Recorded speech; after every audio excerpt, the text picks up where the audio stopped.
Hello, ladies and gentlemen. This is me, Anna Jelen, speaking, the Time Lady. And this is a little hello from Sofia. That's where I'm still am. It's Sunday, the 10th of March. And yesterday I had my TEDx speech here. Now, on Friday we had a rehearsal. And I was so nervous because that was in a huge theater. I knew that there are going to be 800 to 1,000 people. But you know, this scene, it was just incredible. And everyone was so nervous. So, of course, I was also nervous. And in my rehearsal, I had one blackout after the other. It was just really not good. So you can imagine how our evening was, or let's say the night. Nobody slept. So during the night, I couldn't understand this nervousness, almost fear of failing and all that stuff. And you can imagine how my brain was going in all directions. And about 3 o'clock in the morning, I thought, Anna, now you stop it, because like this, it's not gonna work. It's not gonna work like that. So that's when I switched my attitude. But of course, it's not that easy. I have really had to work on it. I switched to the attitude that I said, okay, Anna, now you have to be confident. How do I get confident? By thinking optimistic, by wanting to do it, by thinking, yes, come on, do it, and let's see how it goes. And I mean, worst case is, okay, you're gonna have your blackouts, but also for this you have to be a little bit prepared. So I prepared also for this, but not too much, because once I've heard that you should only have a plan A. Don't have a plan B in your head. Have a plan A and go for it. And my plan A was that I'm gonna rock this stage. If I did rock it, I don't know. What I can say is that I didn't have a blackout. And for this, I'm already happy.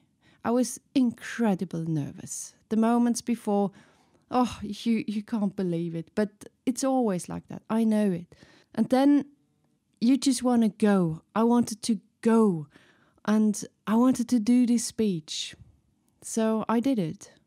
And afterwards, I had to give some autograms, which was funny. One guy came up to me and he asked me if I could write something on the card. And I said, what do you want me to write? And he said, looked at me and he said, your name? I thought, oh my God, okay. So yeah, we'll see. I'm wondering how you're gonna like it. It's not online yet, and we'll see how it looks when it gets online. But I can only say thank you for all of you who were thinking of me. That was really nice. And now we're going to listen to the episode again where I talk about being optimistic. Because, as I said before, without this, it wouldn't have worked. So this being optimistic in my life helps me every single day. And if I'm nervous or anxious or something like this, I return to my optimistic attitude, and it helps always. Enjoy it and have a lovely day. Bye-bye. Let's start with the good news. Even if you're not born with a genetic baseline of optimism, you can still become an optimist. And now the bad news is also good news. There are no bad news, at least not for an optimist.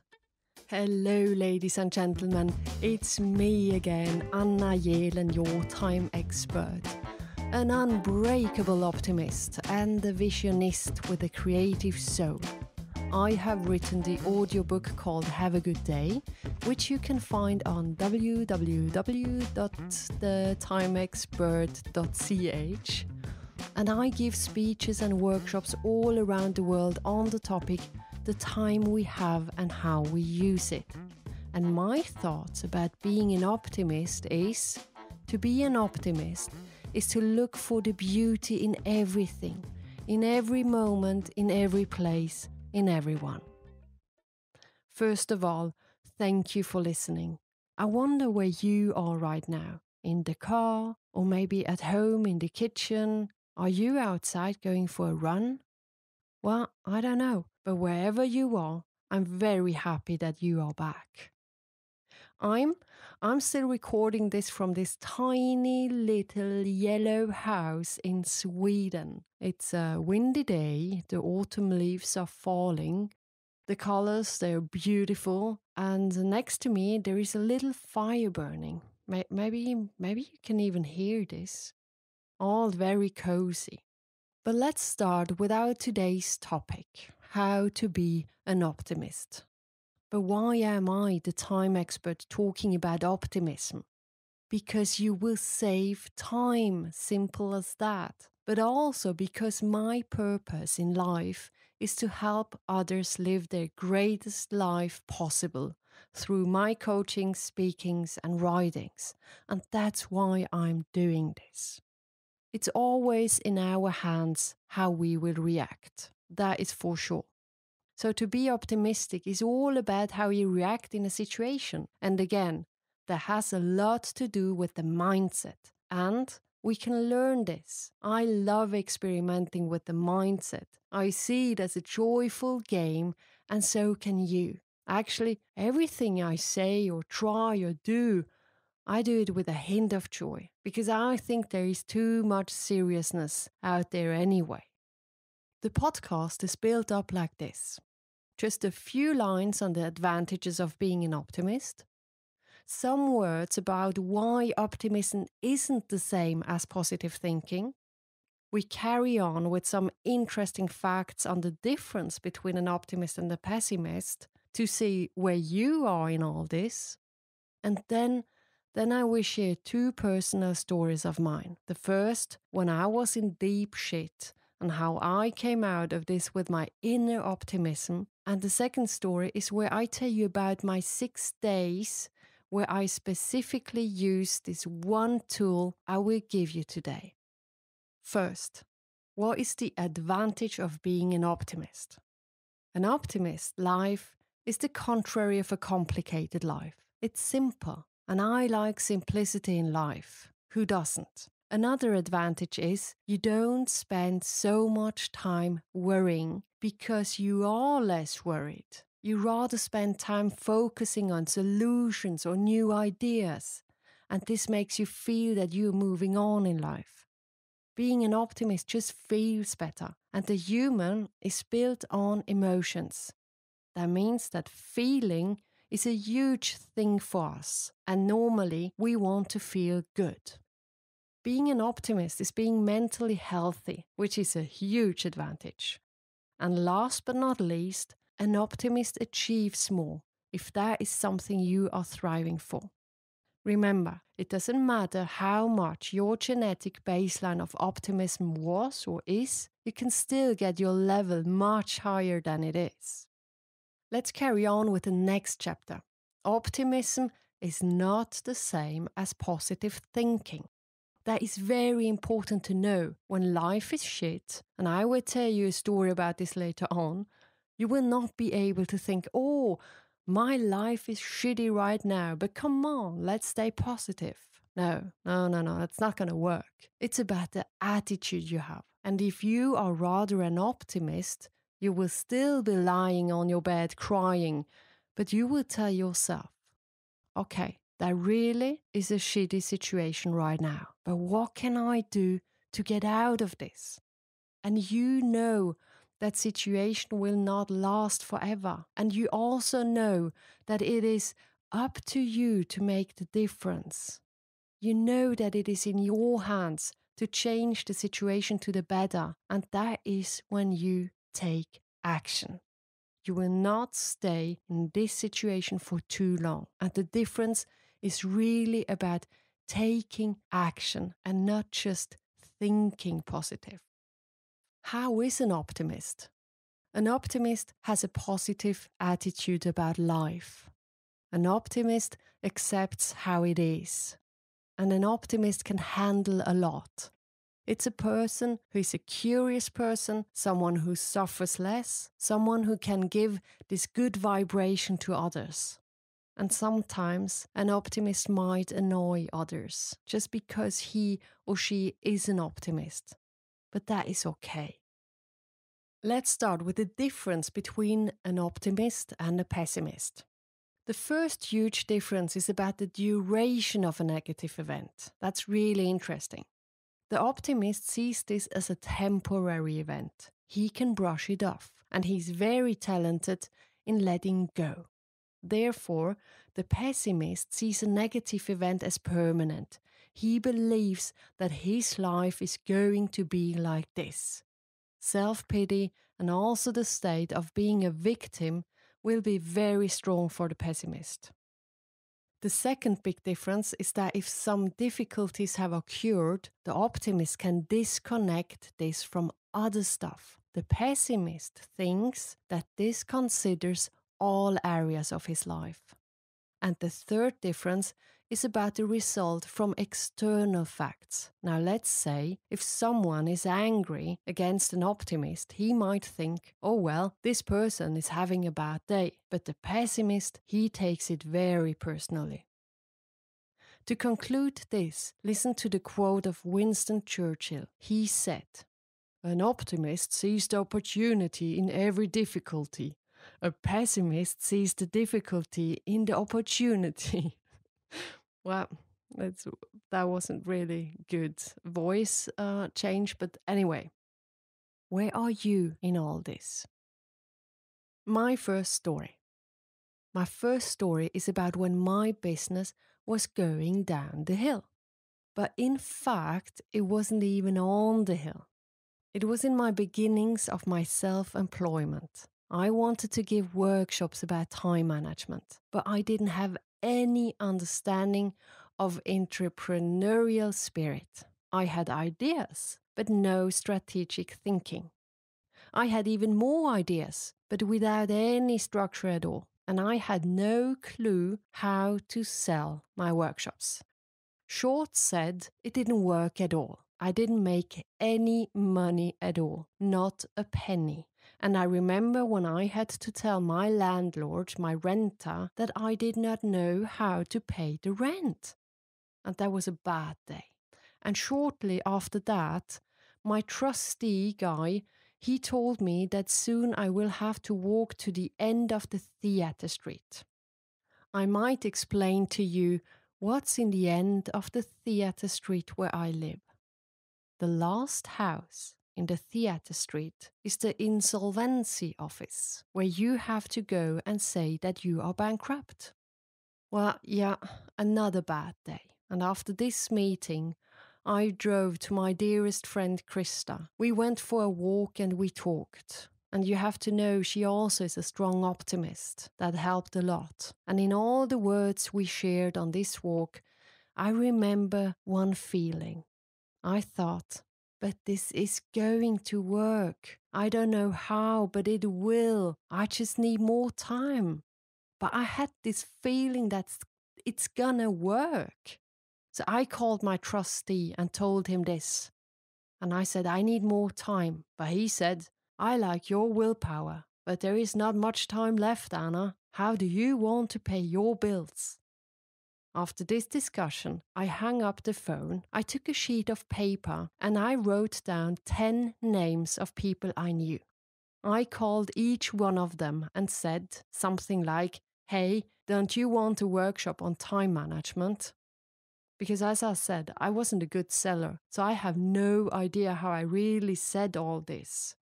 But in the end, I had one person, at least, who booked a workshop. I called my trustee and I said, hey, in 1 month, I will be able to pay the gas bill, the phone bill, and half of the rent. And he said, we need more. So I kept on doing this, but just as much as I needed, because seriously, I hated to do these phone calls. I was ashamed to sell myself or my workshops.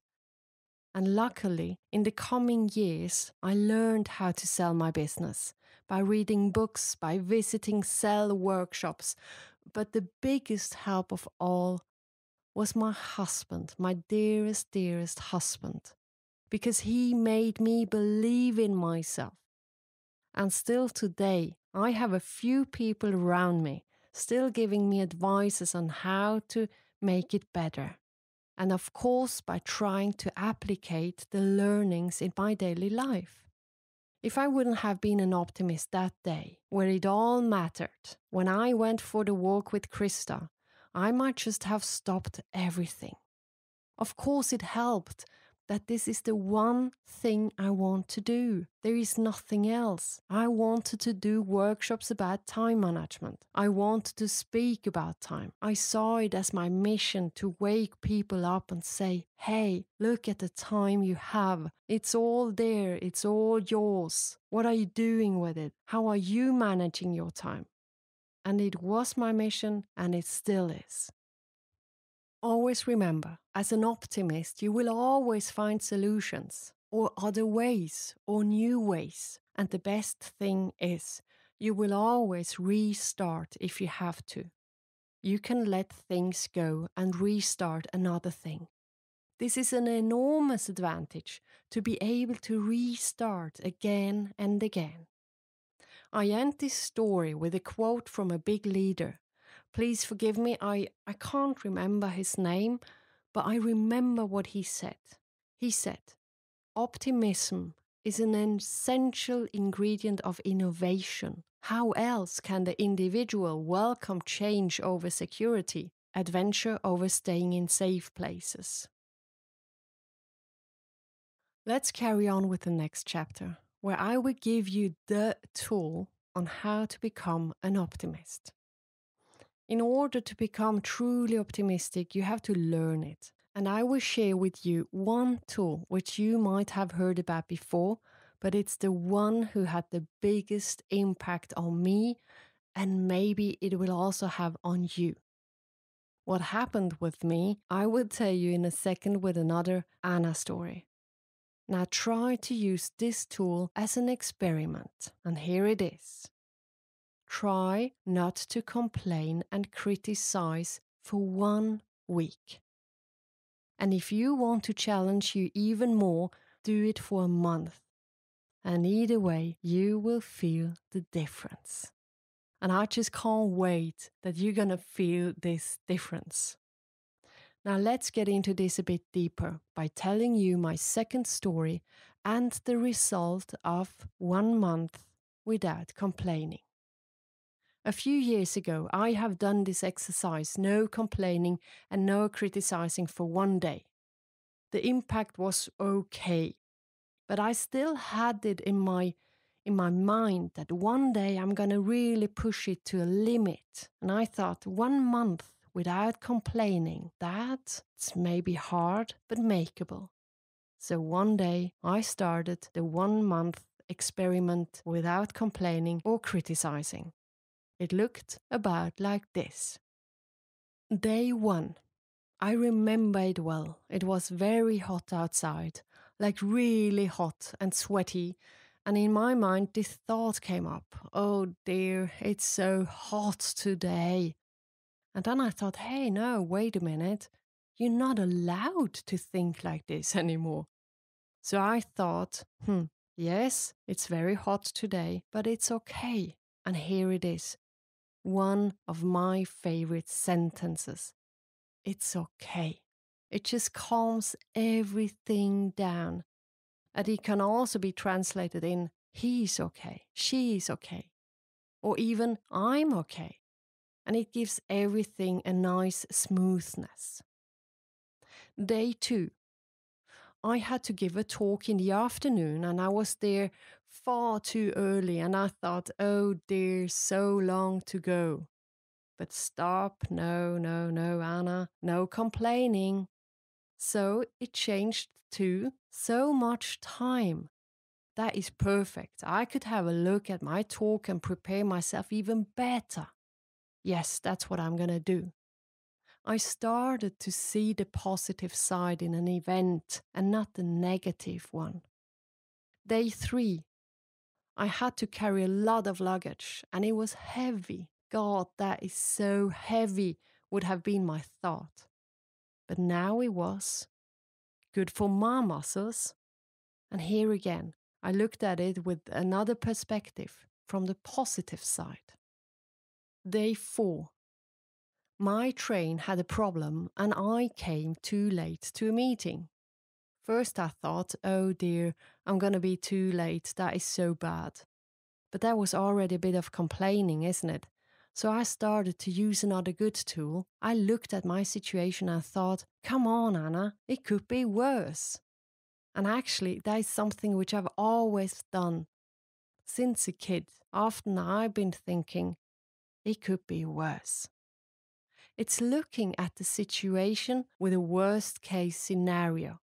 And suddenly you see that the situation you are in is not yet the worst case scenario, and that will make you feel good.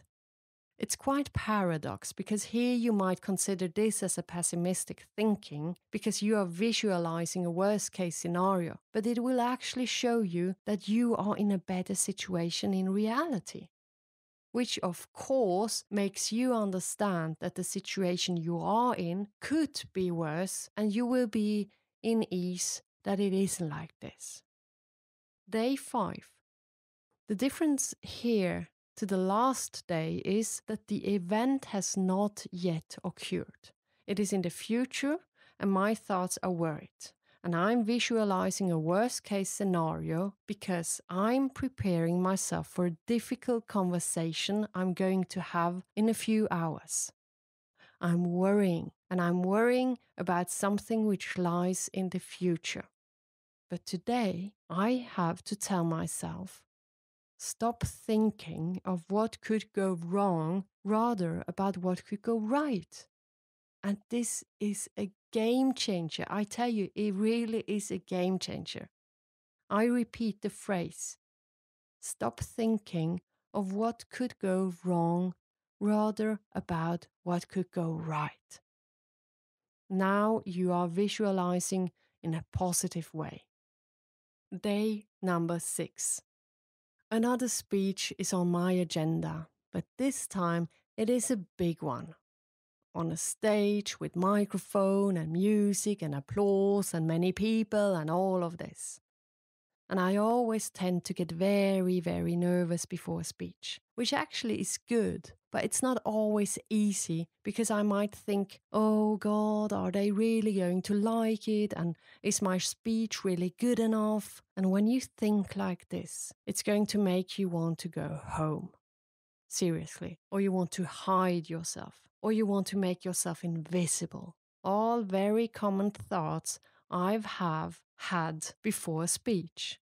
And it's just making the nervousness even bigger. And that is when you will start vomiting or feeling really sick. Oh God, oh, I'm just thinking about it. I've really experienced all this. But from this night on, it changed. Because of this one tool not to complain. I remember sitting in the small little room you are before you get on the stage. And there was an interview on the stage and I was coming after this. So there you are, all by yourself, with all your thoughts. And you wait and your heart goes boom, boom, boom, boom, boom. So the thoughts were there. But this night, I had to change my inner talk to myself. Instead of worrying and feeling even more nervous, I went like this. I said, come on, I have given this speech a few times and I've always inspired at least some of the people.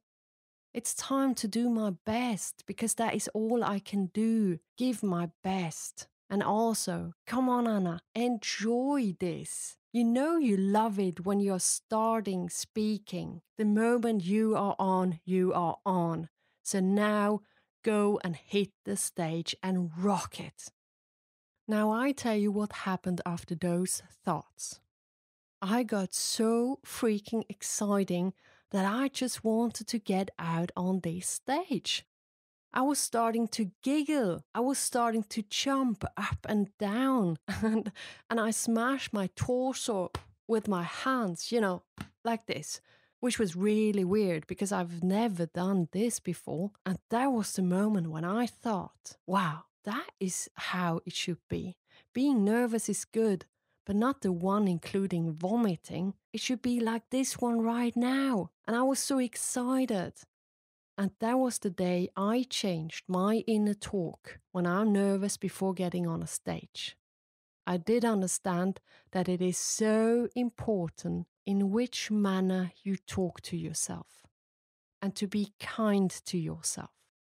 And that has a lot to do to be an optimist. The result of this month is I carried on because that is how I want to live. Because everything is easier and has a better ending. And it is just so much more fun as well. Now let's end this podcast with 2 interesting facts, which will give this tool even a more importance. Fact number 1 is your thoughts create your actions. And if your actions are done with a goodwill, others will feel your optimism as well. And that's when the good loop is taking off. That's when a new journey starts. And I will be so happy for you to experience this.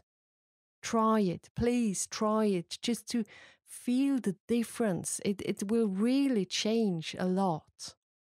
Now the second fact is, we know today that our words or thoughts have a huge impact. Let's take the experiment that Masaru Emoto did. He exposed music, spoken words, pictures and videos to water. After that, he crystallized the water. The result was that he always observed beautiful, beautiful crystals after giving good words like thank you, happiness, love, gratitude, and so on. On the other hand, he observed disfigured crystals in the opposite situation with the bad words. He believes that everything is a combination of energetic vibration. And now, imagine that our body is filled with 60% of water.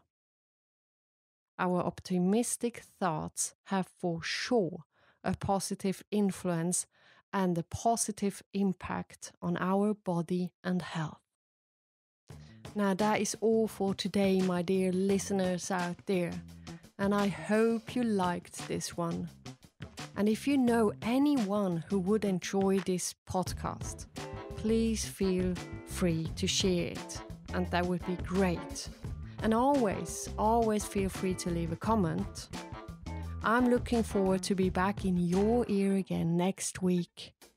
Take care and bye for now.